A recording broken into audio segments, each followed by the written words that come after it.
ఆంధ్రప్రదేశ్లో అగ్గిరాజుకుంది. ఇచ్చిన హామీలను సీఎం జగన్ సర్కారు విస్మరించిందని అంగన్వాడీలు, ఆశా వర్కర్లు, పారిశుద్ధ్య కార్మికులు, ఇప్పుడు వాలంటీర్లు అందరూ పోరుబాట పట్టి ఉద్యమాన్ని హోరెత్తిస్తున్నారు.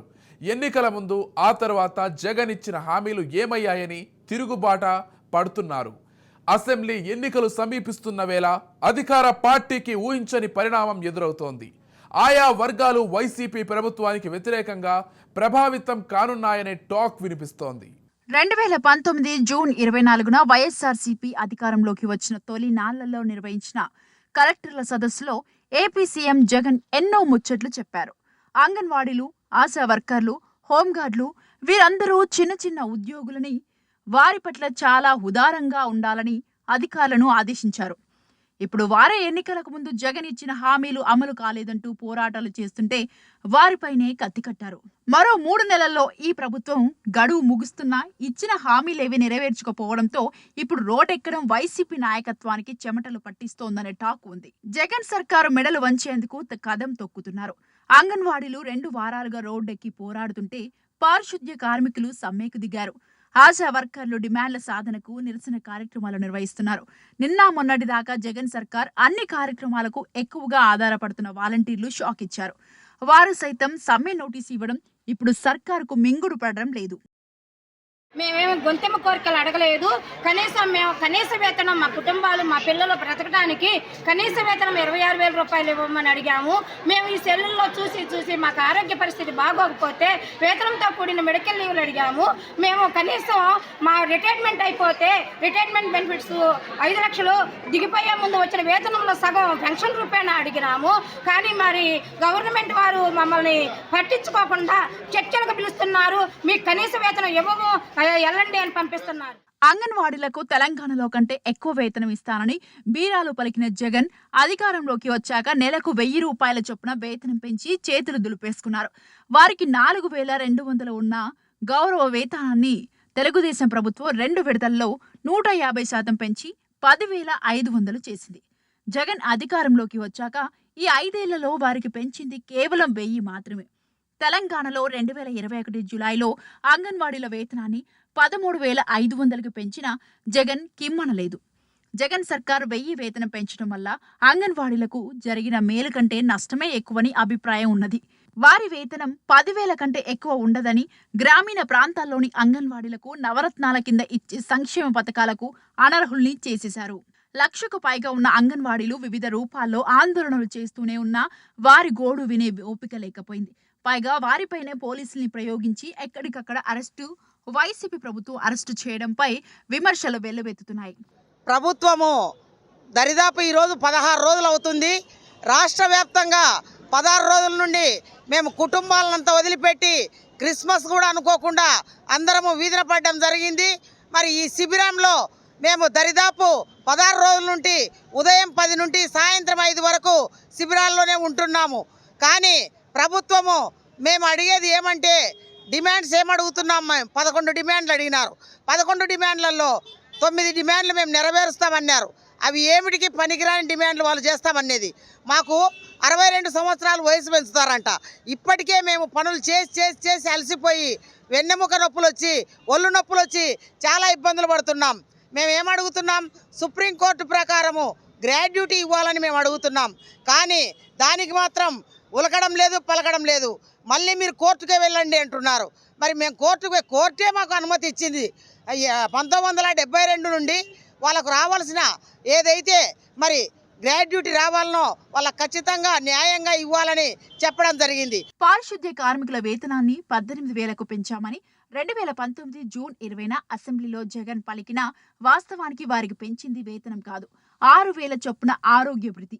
అది నగర పురపాలక సంస్థల్లోని పారిశుద్ధ్య కార్మికులకే ఇచ్చారు. సమాన పనికి సమాన వేతనం కింద నెలకు 26,000 వేతనం, అదనంగా ఆరోగ్య భృతి ఇవ్వాలని, ఉద్యోగాలు క్రమబద్ధీకరించాలని పారిశుద్ధ్య కార్మికులు ఎప్పటి నుంచో డిమాండ్ చేస్తున్నారు.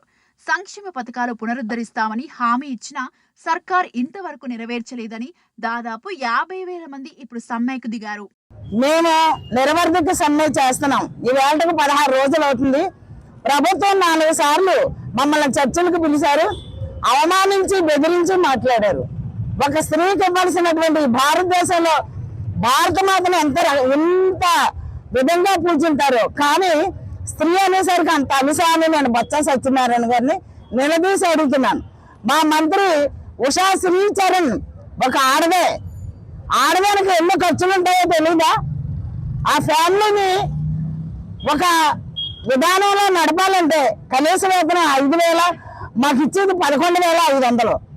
ఆ 11,500లో మేము అంగన్వాడీ కేంద్రానికి కనీసం ఇంటికి 2,000 కట్టాలి. కూరగాయలు, గ్యాసులు మొత్తం సమస్తం అన్ని ఒక 5,000 దాకా ఖర్చు అయిపోతుంటాయి. మేము తినేదంతా అని ప్రభుత్వాన్ని నిలదీస్తున్నాం. ఆశా వర్కర్ల డిమాండ్ల సాధనకు ఎప్పుడు గొంతెత్తినా నొక్కేస్తూనే ఉన్నారు. ప్రభుత్వంలో చలనం లేకపోవడంతో వారు ఆందోళన ఉధృతం చేశారు. అంగన్వాడీల సమ్మెకు మద్దతుగా వారు పలు చోట్ల ర్యాలీలు చేశారు. రాష్ట్రంలో 42,000 మంది ఆశా వర్కర్లు ఉన్నారు. వీరంతా కనీస వేతనం చెల్లించాలని, పని భారాన్ని తగ్గించాలని, కమ్యూనిటీ హెల్త్ వర్కర్లను ఆశలుగా మార్చాలని, ప్రభుత్వ సెలవులు, మెటర్నిటీ లీవ్ ఇవ్వాలని డిమాండ్ చేస్తున్నారు. సమగ్ర శిక్షా అభియాన్లో పనిచేస్తున్న పొరుగు సేవల ఉద్యోగులు పోరుబాట పట్టారు. సమాన పనికి సమాన వేతనం ఇస్తామని ప్రతిపక్ష నేతగా వారికి జగన్ హామీ ఇచ్చారు. దాన్ని పార్టీ ఎన్నికల మేనిఫెస్టోలోనూ పొందుపరిచారు. తర్వాత మొండి చేయి చూపారు. హామీ అమలు చేయాలంటూ SSAలోని సుమారు 12,000 మంది అవుట్సోర్సింగ్, పార్ట్ టైం, కాంట్రాక్ట్ ఉద్యోగులు చేస్తున్న నిరవధిక సమ్మెకు దిగారు. ఉద్యోగులు వివిధ రూపాల్లో నిరసన తెలియజేస్తున్నారు. మున్సిపల్ కార్మికులు అవలుగోలను గొంతమ్మ కోరికలు కోరుకోలేదు. ప్రభుత్వమే చెప్పింది మున్సిపల్ కార్మికులకి నేను అధికారంకి వస్తే అందరినీ పర్మిట్ చేస్తామన్నది. ఇదే ఇప్పుడు ప్రభుత్వ ముఖ్యమంత్రి జగన్మోహన్ రెడ్డి గారు గత ప్రభుత్వ టీడీపీ ప్రభుత్వం ఉన్నప్పుడు 279 జీవో తెచ్చాడు. తెచ్చినప్పుడు మున్సిపల్ కార్మికులకే రోడ్డు ఎక్కి సమ్మె చేశారు. ఆ జీవో ప్రమాదకరం, దాన్ని ఎంత రద్దు చేయండి. అప్పుడు ప్రతిపక్షం ఉన్నాం. ఈ ముఖ్యమంత్రి ఇప్పుడు ముఖ్యమంత్రి అప్పుడు ప్రతిపక్షం జగన్మోహన్ రెడ్డి గారు అప్పుడు ఏం చెప్పారు?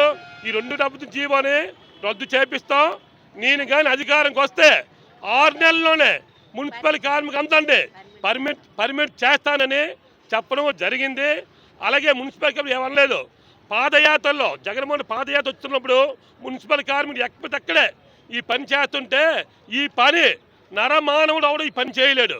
కానీ వీళ్ళు చేస్తాను కాబట్టి వీళ్ళు కాలు కడిగి తల మీద కూడా వేసుకోండి ముఖ్యమంత్రి వేసుకున్నారు. ఎన్నో హామీ ఇచ్చాడు. కస్తూర్బా గాంధీ బాలిక విద్యాలయాల్లో పనిచేస్తున్న ఒప్పంద ఉద్యోగులు మినిమం టైం స్కేల్ అమలు చేయాలంటూ నేటి నుంచి సమ్మెలోకి దిగుతున్నారు. సవరించిన వేతన స్కేళ్ల ప్రకారం వారికి మినిమం టైం స్కేల్ అమలు చేయాలని 2022 జనవరి 17నే ఆర్థిక శాఖ ఉత్తర్వులు ఇచ్చినా ఇంతవరకు అమలు చేయలేదు. మినిమం టైం స్కేల్ అమలు చేశామని సీఎం గొప్పగా ప్రకటన మాత్రమే చేశారు. సుమారు 3,500 మంది కేజీబీవీ ఒప్పంద ఉద్యోగులు సమ్మె నోటీసు ఇచ్చారు. వారి సమస్యలను పరిష్కరించాల్సిన అధికారులు బెదిరింపులకు దిగుతున్నారు. సమ్మెకు వెళ్తే ఉద్యోగాల్లోంచి తొలగించి వేరే వారిని నియమించుకుంటామని SSA ప్రాజెక్టు డైరెక్టర్ తమను బెదిరించినట్టు ఒప్పంద ఉద్యోగుల్లో ఆందోళన వ్యక్తమైంది.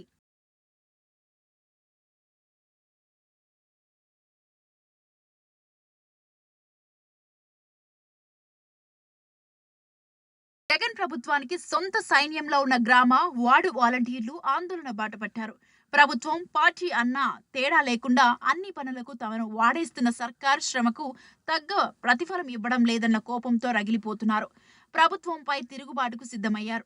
2 రోజుల క్రితం కృష్ణా జిల్లాలోని అన్ని మండలాల వాలంటీర్లలో మొదలైన అసంతృప్తి జ్వాల కార్ చిచ్చుల రాష్ట్రమంతా వ్యాపిస్తోంది. మా ముఖ్య డిమాండ్ ఏంటంటే అందరికీ జీతాలు పెంచాలి, ఆ గౌరవేతనం పెంచాలి. గౌరవేతనం అంటే కనీసం రోజుకి 600 చెప్పినా సరే 18,000 చేయాలని చెప్పేది మా ప్రధాన డిమాండ్. మాకు నవరత్నాల్లో భాగంగా పని చేస్తే సరిపోతుంది, వారానికి 3 రోజులు వస్తేనే సరిపోతుంది అన్నారు. వారం అంతా పని చేస్తున్నా సరే మాకు ఎక్స్ట్రా ఇచ్చినట్టు పని చెప్తున్నారు తప్ప దానికి తగ్గ శ్రమను గుర్తించట్లేదు ఎవరు. అనంతపురం, విజయనగరం, ప్రకాశం, ఏలూరు, పార్వతీపురం, మన్యం తదితర జిల్లాల్లోని మండలాల్లో వాలంటీర్లు ఎంపీడీఓలకు సమ్మె నోటీసులు ఇచ్చారు. ప్రభుత్వం ప్రతిష్టాత్మకంగా భావిస్తున్న ఆడుదాం ఆంధ్ర కార్యక్రమాన్ని బహిష్కరిస్తున్నట్టు ప్రకటించారు. క్షేత్రస్థాయిలో ప్రభుత్వ, పార్టీ పనుల కోసం వాలంటీర్లపైనే ఆధారపడుతున్న జగన్ సర్కార్కు ఇది పెద్ద షాక్.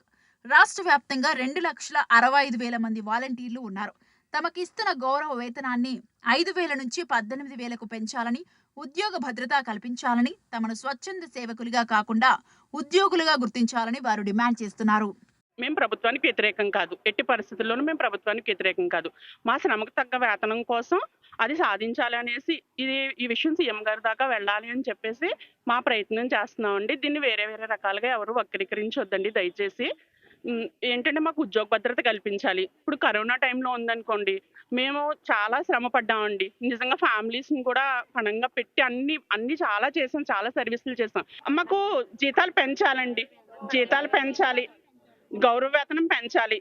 ఎందుకంటే అండి ఇప్పుడు ఎక్కడ లంచాలు లేకుండా వాలంటీర్లు ప్రతి పనిని లంచం అనే మాటకి తావు లేకుండా చేస్తున్నామండి ఏ పని చేసినాను. విద్యుత్ సంస్థల్లో భవిష్యత్తులో జరిగే ఇంజనీర్ల నియామకాలకు కొత్త సర్వీస్ నిబంధనలు, కొత్త క్యాడర్ వర్తింపజేయాలని యాజమాన్యం తీసుకున్న నిర్ణయాన్ని వ్యతిరేకిస్తూ విద్యుత్ ఇంజనీర్ల సంఘం, ఏఈల సంఘం ఆందోళన బాటపట్టాయి. గత ఏడాది ఫిబ్రవరిలో విద్యుత్ ఉద్యోగుల ఐకాస, ఇంధన శాఖల ప్రతినిధులతో జరిపిన చర్చల్లో పాత నిబంధనల ప్రకారమే నియామకాలు చేస్తామని ఇచ్చిన హామీని ప్రభుత్వం నిలబెట్టుకోకపోవడంతో విద్యుత్ ఇంజనీర్లు ఆందోళన బాటపట్టారు. ఈ నెల 22న మధ్యాహ్న భోజన విరామ సమయంలో కార్యాలయాల వద్ద నిరసన తెలిపారు. ప్రభుత్వం దిగిరాకపోతే భవిష్యత్ ఉద్యమ కార్యాచరణ రూపొందించాలని వారు నిర్ణయించారు. ఇలా ఒప్పంద ఉద్యోగుల్లోనూ ప్రభుత్వ వ్యతిరేకత తీవ్రమవుతోంది. అసెంబ్లీ ఎన్నికలు సమీపిస్తున్న వేళ వైసీపీకి మైనస్ అవుతుందనే మరో వాదన ముందుకొస్తోంది. వైసీపీ అగ్రనేత ఒప్పంద ఉద్యోగులను దారికి తెచ్చుకుంటారా, మరింత వ్యతిరేకత మూటగట్టుకొని మునిగే పడవలో వేసుకుంటారా అనే విమర్శలు వెల్లువెత్తుతున్నాయి.